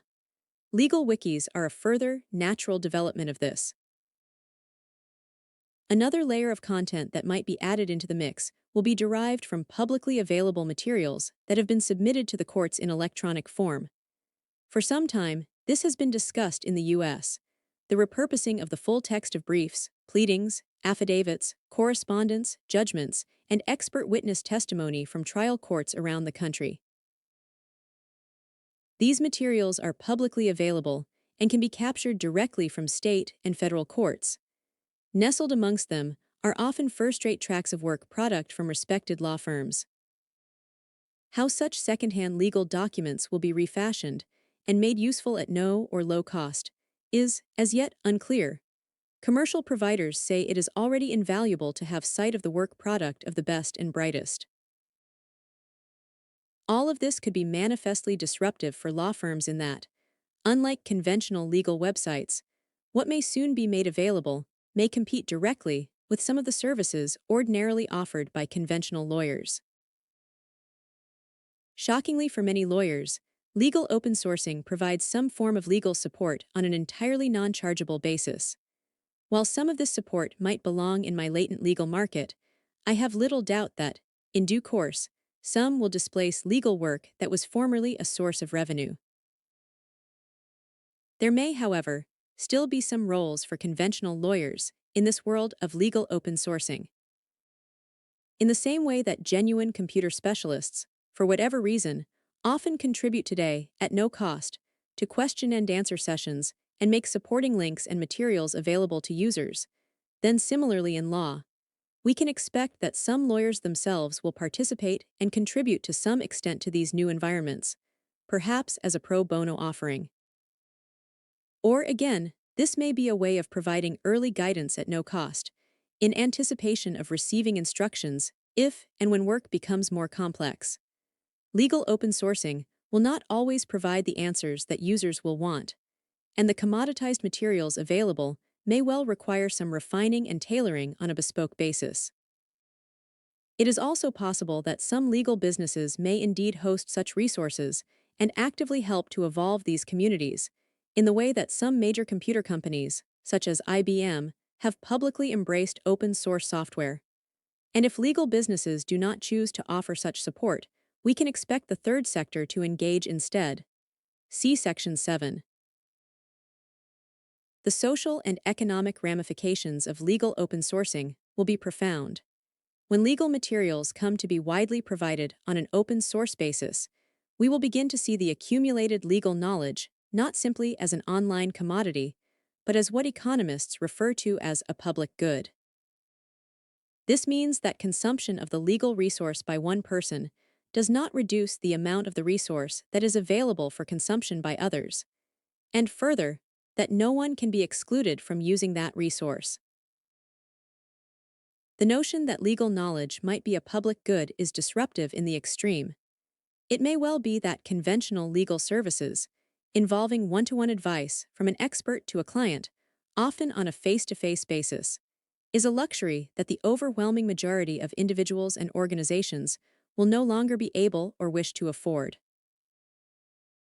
Experience suggests, however, that some clients, especially in-house lawyers rather than citizen clients, will be uncomfortable with sharing their thoughts and concerns about the law in a very public way. These people are more likely to gravitate towards closed legal communities. 4. Closed legal communities where mass collaboration harnesses the power of numbers, and what has been called the wisdom of crowds in evolving a shared product, for example an operating system, an online encyclopedia, or an open-sourced body of legal guidance. Closed communities build up knowledge on the basis of the more focused process of peer production. A restricted group of like-minded individuals or organizations with shared interests come together online, as a club of sorts, to collaborate and collectively build a body of knowledge and experience. In law, although closed community peer production will use techniques, especially Web 2, technologies, see Section 3, that are common to legal open sourcing, there is a difference between the two. With closed communities, their content is not widely available to all Internet users, but it is analogously disruptive to legal open sourcing because it gives rise to legal materials that can, to some extent, obviate the need for lawyers working in their traditional way. I ask lawyers to suspend their incredulity for a short while and take a detour into the world of medicine. I recently discovered an online community for doctors that is a fine pointer towards the possibility of closed community peer production in law. The facility is called CERMO, and it is a specialized, online community of around 5 U.S. medical practitioners. Members of this community, who must be authenticated physicians, can pose questions to other doctors and answer queries themselves. In some ways, the system is a halfway house between a social networking systems, such as Facebook, and a collaboration environment, such as Wikipedia. CERMO is also described as a community-based knowledge ecosystem. A remarkable body of medical expertise and experience is rapidly building there. As is said on their website, physicians aggregate observations from their daily practice and then, rapidly and in large numbers, challenge or corroborate each other's opinions, accelerating the emergence of trends and new insights on medications, devices, and treatments. To doctors, the message is clear. You can then apply the collective knowledge to achieve better outcomes for your patients. I predict that analogous communities will emerge in the legal world, and my expectation is that the main users and beneficiaries will be in-house lawyers rather than law firms. It is not obvious, bearing in mind the current business models of law firms and the intense competition between them, that they would be incentivized to collaborate with one another in a CERMO fashion around the world. In contrast, as I argue in Section 5, it is very much in the commercial interests of in-house lawyers, who are under considerable pressure to reduce their costs, to share knowledge and experience. So long as this does not pose competitive difficulties, and despite the potential intellectual property and antitrust law implications of doing so, I anticipate that in-house lawyers will persevere and will come to collaborate. This will be very largely enabled and powered by the Internet. In-house legal departments will coalesce electronically into groups that use their collective purchasing power to secure better legal services at lower cost. These clients will even come to share the advice they receive with fellow members of their communities. Large collections of text-based and multimedia materials will aggregate. They will not be held in arid libraries, but will be interleaved with online commentary and discussion, evolved in the wiki and open source spirit. There will be shared bodies of standard form documentation and opinions from specialists, guidance received from law firms, and evaluations of this advice. Again, as with legal open sourcing, the commoditized materials available may well need some bespoke refining and tailoring. I say that clients may come to share legal advice. How might this happen? The underlying thinking is that general counsel consider some of the legal work that they and their opposite numbers undertake to be non-competitive, so that they may well be prepared to pool resources and use their collective buying power. This is one aspect of what I call the collaboration strategy in Section 5. By way of example, when a law firm undertakes, say, a multi-jurisdictional review of some particular legal issue, the client of the future might say to the firm that the work product will become our property, and we want to be able to make it available to our own community of general counsel colleagues. And so the time-honored notion that lawyers perform such reviews, one at a time for each client, will disappear. In the new world of collaboration, such a review, when finished, will probably be plugged into some wiki relating perhaps to legal risk management in in-house legal departments. It will evolve and be built upon in the open source spirit, and in this way, will be part of a growing corpus of legal documentation, legal briefs, and so forth, that will be available freely to given communities, purchased perhaps by one client, and then donated to the client community generally. The disruption here is evident. Historically, when a law firm has conducted a valuable and lucrative piece of work for a client, it will often explore the possibility of providing a similar service to other clients. This is a form of knowledge management within a law firm. Rather than treating the work product as disposable, the idea has been that it has been recycled and sold many times to clients other than the original recipient. This has proved to be exceptionally profitable. However, in terms of in-house lawyers and the market to which they belong, this has been inefficient. I anticipate that, in the future, the recycling of knowledge will not only happen within law firms, it will occur within communities of clients. This is good, although not free of risk, for clients but prejudicial to the conventional business model of law firms. A related opportunity for closed legal communities of clients is in relation to the widespread challenge of compliance. Across the world, most commercial organizations are troubled by the challenge of ensuring that their organizations and their people comply with ever-burgeoning bodies of diverse regulations that are in force in a wide range of jurisdictions. This tends not to be a competitive issue within industries or sectors. It is generally a common burden rather than a place where battles between rivals are fought. In ensuring compliance, there is massive duplication of effort across innumerable, otherwise competing businesses.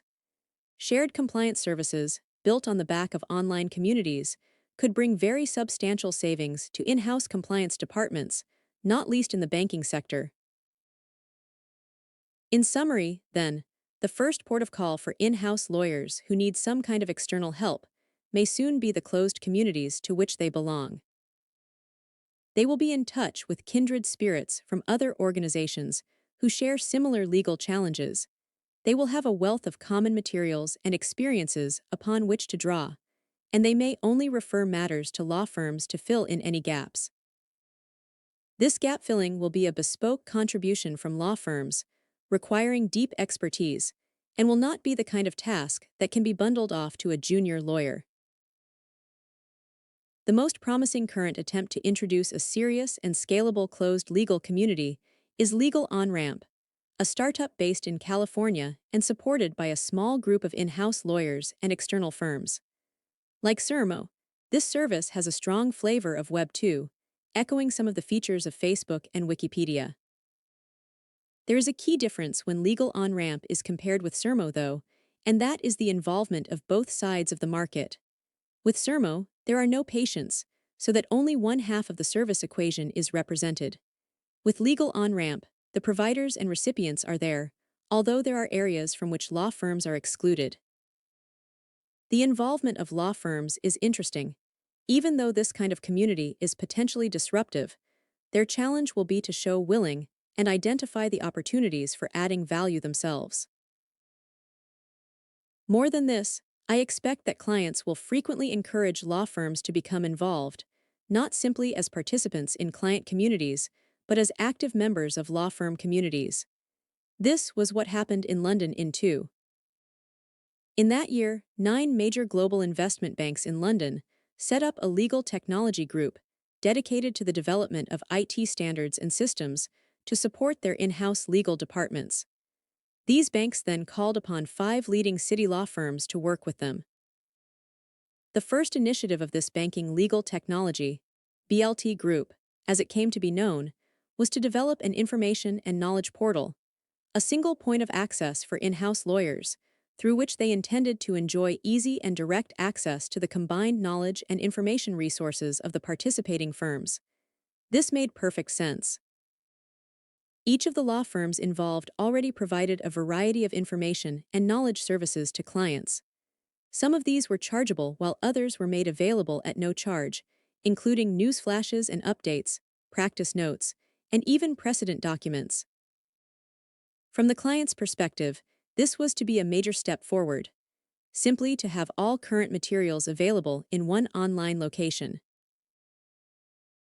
When it was first mooted that firms might collaborate in developing and stocking an information system for clients, there was much cynicism. The very idea, but the banks persisted, emboldened, no doubt, by their collective annual legal spend, many hundreds of millions. More their cause, a manageable, single online service was entirely reasonable. Nonetheless, the order was a tall one. Indeed, when Dr. Samuel Johnson said that second marriage is the triumph of hope over experience, he could equally have been speaking of the BLT group. Against considerable odds, in but 2 years, this redoubtable team of lawyers and information professionals, from law firms and clients, developed a system. Given the level of cooperation required, this initiative bore fruit, in legal technology terms, at warp speed. This, then, was the Internet at its most potent, challenging conventional assumptions, forging new working relationships, aggregating diverse information resources, driving quality improvements, and shifting power from provider to consumer. I am told there are now 18 banks in the group. I am not concerned here with the advantages and shortcoming of the BLT portal itself. I offer a critique in Section 5, in my discussion of knowledge sharing between law firms and clients. For now, my focus is on BLT as an example of a closed legal community. The significance of BLT lies not in the knowledge portal itself. Rather, it is in the community of clients that has been established and the collaboration amongst law firms that it has engendered. BLT shows beyond reasonable doubt that clients can indeed come together in a community spirit and urge law firms to work closely together. That said, the BLT initiative is the first and not the last word in closed legal communities. A further example of law firms being encouraged to join forces in what may seem to be a counterintuitive and countercultural way will come about in the context of the groups of law firms that large clients pre-select as their preferred pool of advisors. Today, most major banks and corporates, in the UK at least, select a relatively small number of law firms, normally half a dozen or so, as their favored suppliers, and taken together, these few are referred to as a panel, also see Section 4. I expect that individual clients will establish virtual legal functions, made up of the law firms on their panels and their own in-house legal departments, and will also, on occasion, wish to cherry-pick from their panels a dream team, constituted of the best from each panel firm. Lawyers from different firms who sit on the same panel will come to work as closely alongside one another, as part of the virtual legal communities serving client organizations, as they do today with their own colleagues. Today, the competition amongst these panel members is often intense. While clients can sometimes be blamed for themselves stirring up this rivalry and playing firms off against one another, more sophisticated users of law firms have recently been calling for panel members to act in a more collegiate manner. Indeed, to collaborate and cooperate as though they were one virtual firm. A common website, using methods akin to social networking and wikis, is one tool that might bind these firms rather effectively. If clients encourage the use of such a resource, then law firms would be ill-advised not to engage.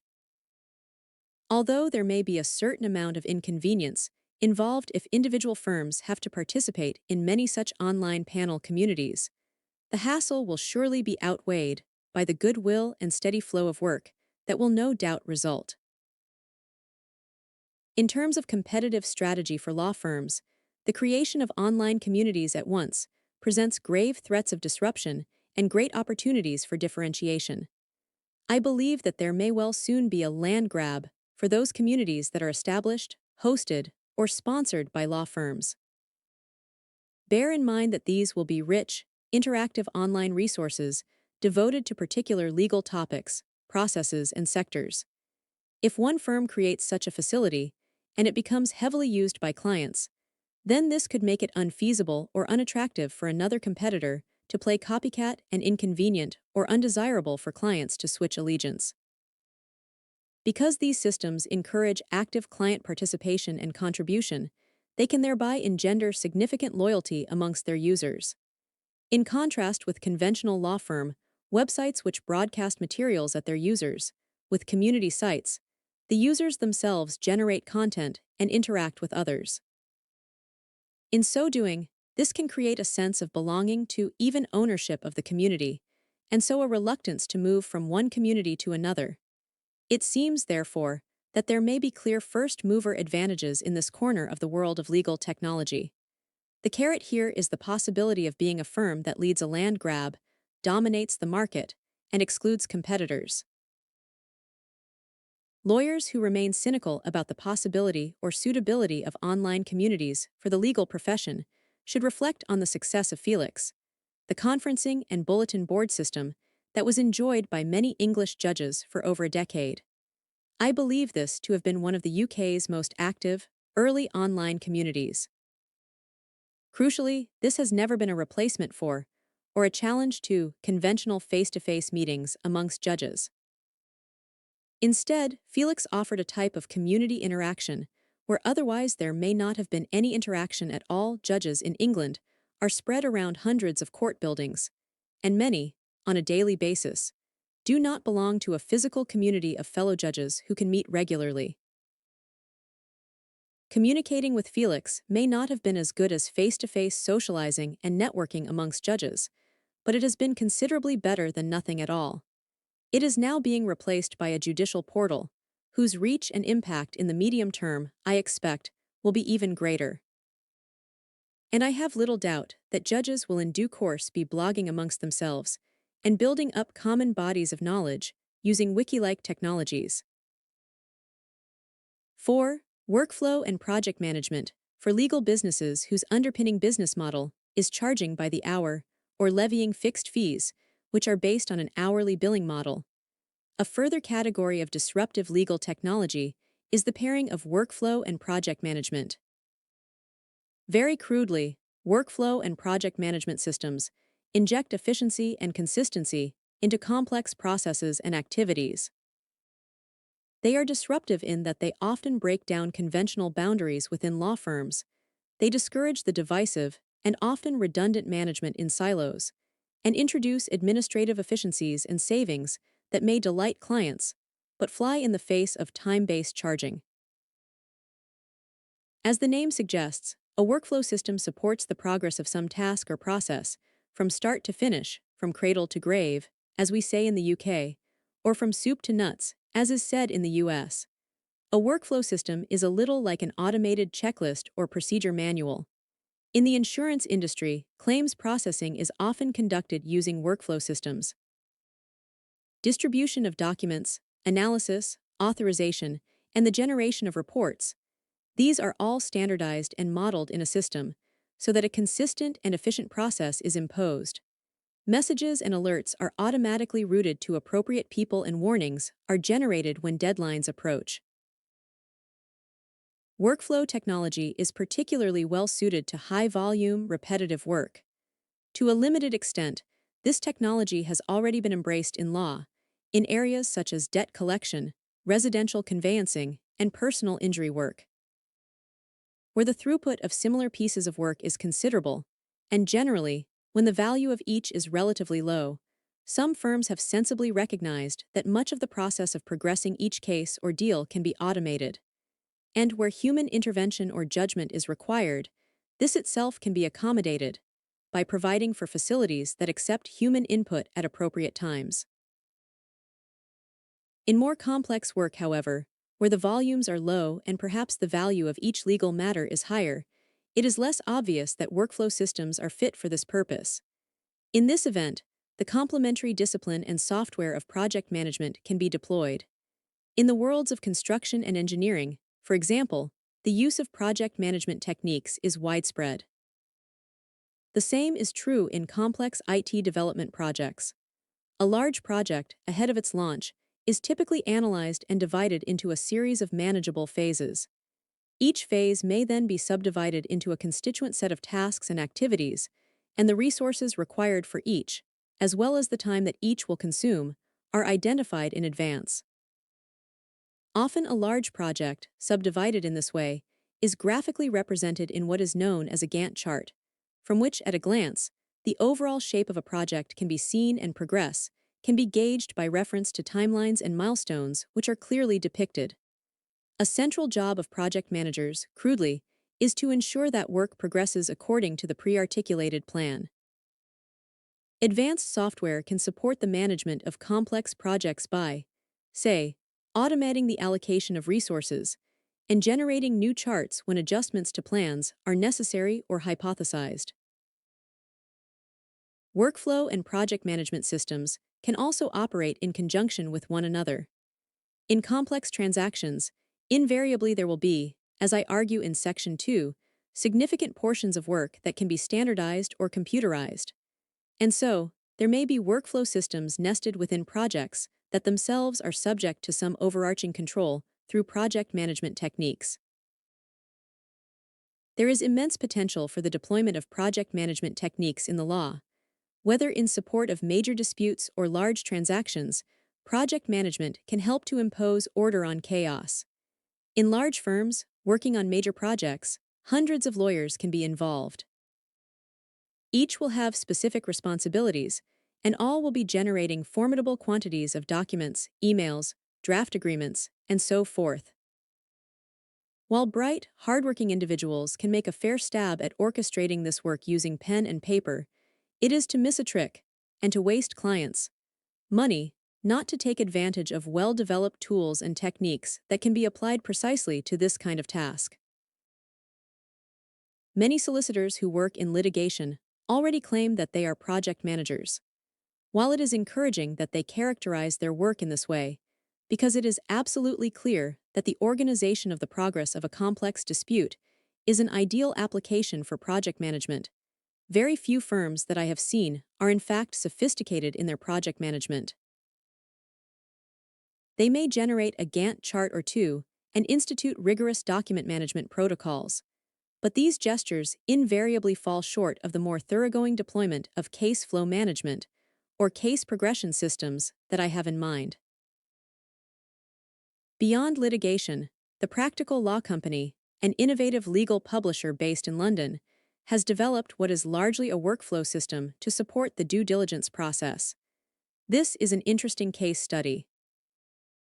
By way of background, I often find that corporate lawyers, those who advise on deals such as mergers and acquisitions, tend to claim that their work is highly bespoke because each deal is unique and requires fresh strategic insight and creative activity on every occasion.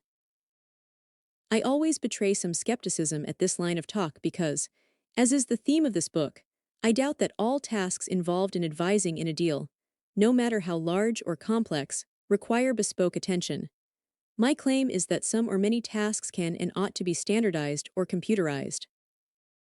One such task, and it is a very considerable one, is the process of due diligence.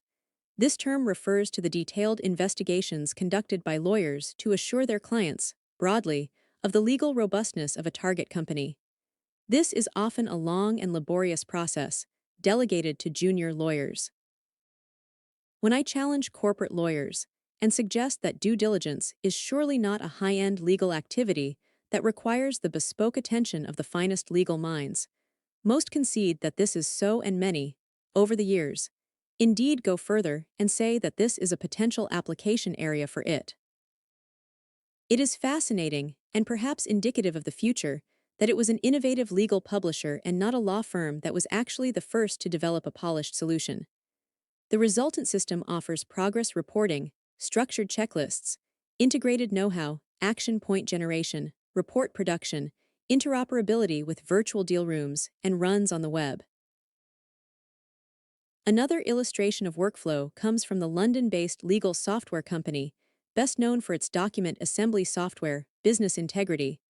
One version of their deal builder system organizes and controls the drafting and generation of particular types of contracts. This takes document assembly, see Section 5, to a new level. The system provides a workspace in which users can work on agreements throughout their life cycles, from initiation to execution and beyond. The system manages the flow and allows for partial completion, submission for approval, exception handling, and so forth. Thus, a salesman out in the field can often generate an agreement for a customer, with no direct contact with lawyers, and yet heavily constrained by the rules embodied in the system. The answers entered by such a salesman may be such that the contract can be generated immediately. Alternatively, it may be that the answers suggest problem areas or possible legal risks, so that a document can be automatically routed to a lawyer for review. If the lawyer is comfortable or has changes to recommend, this feedback is injected back into the standard life cycle. As a further illustration of the use of workflow and project management systems, consider a UK business called LMS. Founded more than 15 years ago, this company provides services to the lending and property industries. The company manages around 3 transactions each year. On behalf of its clients, it purchases remortgage cases and sale and purchase conveyancing-related cases for a panel of solicitors. Using it has streamlined and computerized much of the conveyancing process. 10 years ago, around 8,000 firms undertook remortgage work. Today this figure has been reduced to around 30, each earning about £5 for a remortgage case. Their profit comes from very large volumes, tens of thousands of cases per year, and extremely low margins. Workflow technology, in particular, has transformed this area of legal practice. Also in the world of conveyancing, an innovative firm, Barnett Solicitors, has shown what workflow technology can achieve. Striking a chord with most homeowners who have endured the trauma of moving house, the firm launched an award-winning service known as Click Conveyancing. The firm has sought to streamline and computerize the conveyancing process as much as possible, using advanced workflow systems to make transactions quicker and less costly. Communicating electronically with clients is built in, so that text messages are sent at key stages during transactions and clients are able to track progress, at any hour, on the firm's website.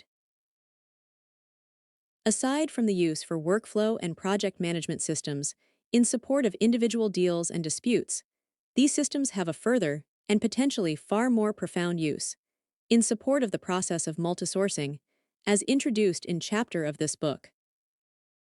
I suggest there that, on my assembly line model, complex legal work can be decomposed into tasks that might most efficiently be undertaken in parallel by a collection of quite different organizations spread across the globe. If legal work is multi-sourced in this way, and pulled together in the just-in-time fashion that I advocate, then some advanced tools will be needed to ensure that this happens reliably and seamlessly.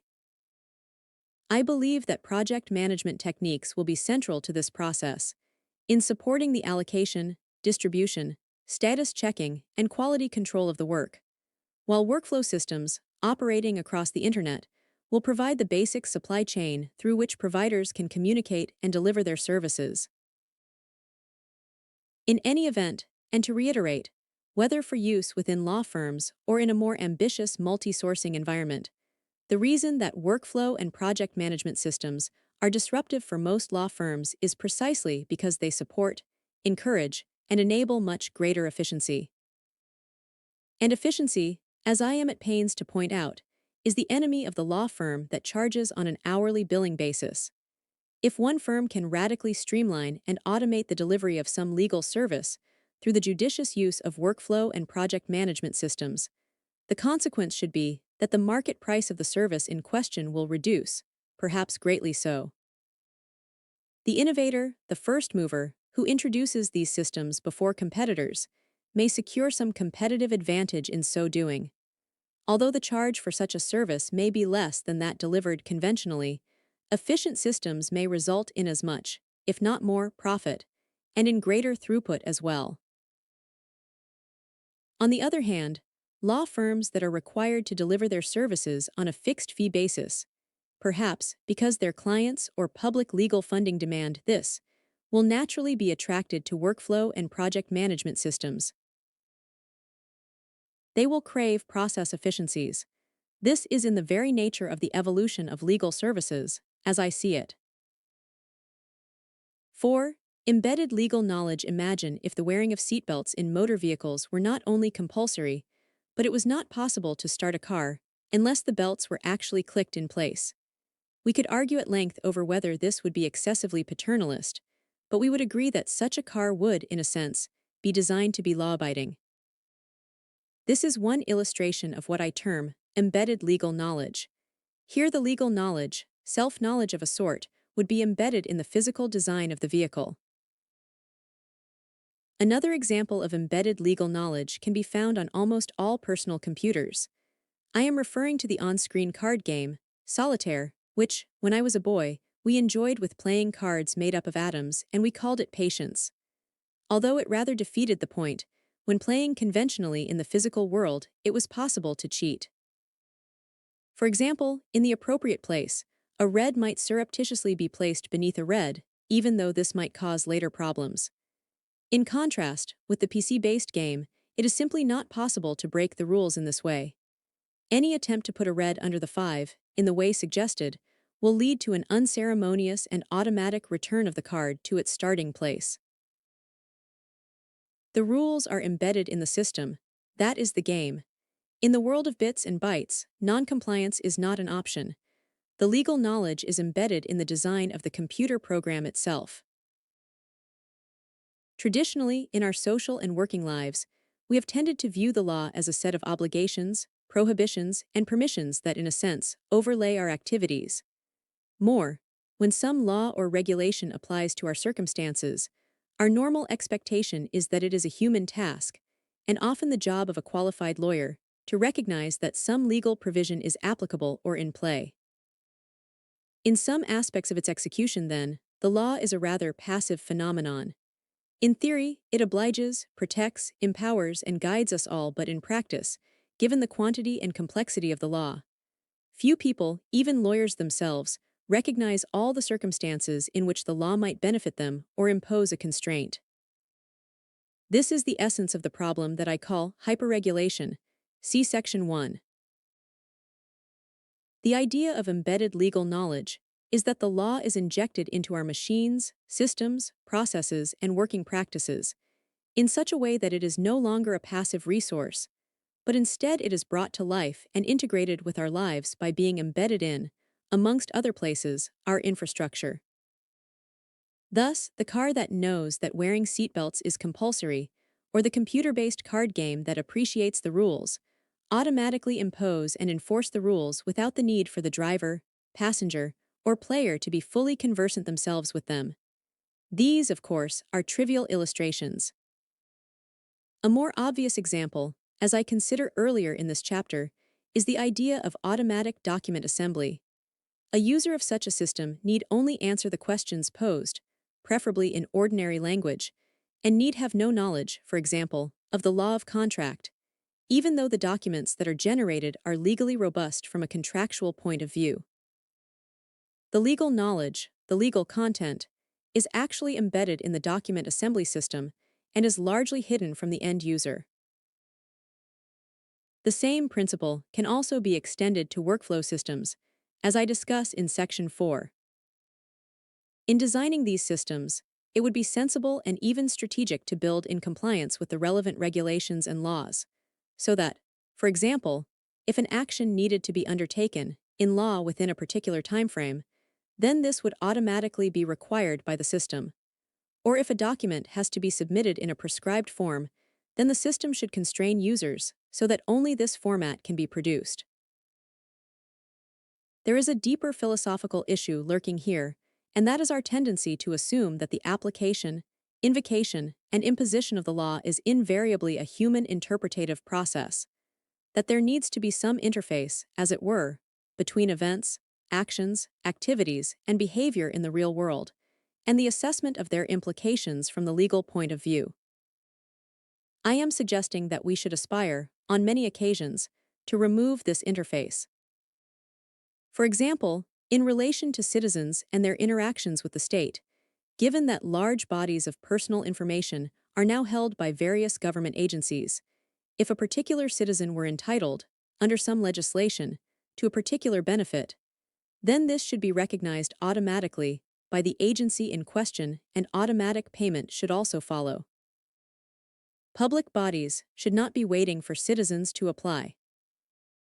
More commonly, in business, if we can build compliance with, say, health and safety regulations into our buildings and working environments, so that various forms of noncompliance are simply not possible, then this would be greatly preferable to imposing the ongoing burden on human beings of understanding applicable regulations and monitoring their activities relative to these. We should design our systems to comply with the myriad laws and regulations that fetter us all, rather than needing to enlighten the people or engage the lawyers. A hybrid technique that to some extent embeds legal content in organizations is personalized alerting. Imagine that clients had at their disposal a first-rate team of professional support lawyers and legal research specialists, whose sole purpose was to scour the web to identify all materials that might be of interest to their boss, to gather them together, subject them to analysis, and distill them into punchy summaries that can easily be consumed. Perhaps a short, crisp report containing these summaries would be lying on the desktop of this lucky client every morning on their arrival at the office. In years to come, such a service will be deliverable to lawyers and non-lawyers alike, and yet the work product will not be the result of a human team, but the output of a combination of technologies, including intelligent agents, intelligent searching, RSS, really simple syndication, feeds, and natural language processing. According to research being conducted by the Oxford Internet Institute, such research might be even conducted by our own personal, electronic assistants, known as companions, who will interact with tomorrow's Internet on our behalf. In any event, we can anticipate that legal updates, briefings, and alerts will automatically and proactively be delivered to non-lawyers across organizations, and this is disruptive to the extent that law firms seek to provide such a service today. Under the heading of embedded legal content also comes the phenomenon of real-time contract management. Many contracts are essentially sets of conditions. They stipulate that under condition X, Y, and Z, certain consequences follow. Some organizations that might have 5, 10, or even 20,000 contracts in place are currently looking at the idea of building databases of all the conditions and having regular feeds into these systems, so that when specific conditions are satisfied, these are flagged. In this way, we can automate the management of contracts in real time. The best time at which to build in this automation would, of course, be when the document is first assembled. Yet another illustration of embedded legal content can be found in the controversial field of digital rights management, DRM. This refers to the use of certain techniques and technologies, largely by copyright holders, to restrict the ways in which their content can be used. For example, if a feature film on a DVD is encrypted, then most consumers, who are unable to decode the film, will be able to watch the film but not copy or distribute it. Controversy rages here between copyright holders who believe they should be able to use advanced technologies to prevent the unauthorized replication of their work, as against those who argue that DRM technologies can be anti-competitive. In any event, all such technologies illustrate a further way in which the law can be imposed, not by the actions or inactions of human beings, but by encoding the rules in the systems themselves. The most extended analysis of the law being embedded in and imposed by code is found in the work of Professor Lawrence Lessig of Stanford University. He argues that code can be systemically used in this way either to protect or erode our fundamental values. Looking further ahead, using AI and expert system techniques, it will be possible before too long to develop diagnostic systems that will operate alongside project management, document management, and even with process control systems. Such diagnostic systems will be able constantly to monitor the activities of these other systems, and will in turn be able to recognize combinations of circumstances which raise legal questions or which require legal precautions. Thus, computer systems, nuclear power plants, air traffic control systems, office workflow systems, will all in due course themselves be able to reason about the legal implications of their own activities, by identifying the legal impact of the tasks they are performing, and even by recommending or taking remedial action. Such invocation and application of legal rules, along with many of the other disruptive legal technologies of this chapter, are very different from the traditional, one-to-one consultative advisory service that has characterized the legal profession for centuries until now. In fact, these technologies will, to some extent, displace conventional lawyers. With embedded legal knowledge, we see an illustration of a wider phenomenon that applies also to many of the other disruptive legal technologies. These technologies are usually, but not always, examples of what I called, in the future of law, innovation rather than automation. Automation, as I define it, refers to the computerization of pre-existing tasks, activities, processes, organizations, and so forth. Innovation, on my terms at least, is the use of technology to enable users to do things that previously were not possible, or perhaps even imaginable. Generally, disruptive legal technologies extend far beyond simple automation. The streamlining, optimizing, or motorizing of current and past legal activities into the realms of innovation, often with radically new possibilities for the delivery and receipt of legal services. It is my contention that these disruptive legal technologies will present fundamental, unavoidable, and pressing challenges for most legal businesses. Each technology on its own would be worrying enough. In combination, they will irreversibly and emphatically change the face of legal service. These are not merely systems of some possible future. As some examples in this chapter show, a very few law firms, most notably in London, have recognized the threats and the opportunities here and have been innovating accordingly. The game is afoot. It is in this sense that I borrow the words of the Canadian science fiction writer William Gibson, who said in another context, "The future has already arrived, it's just not evenly distributed yet."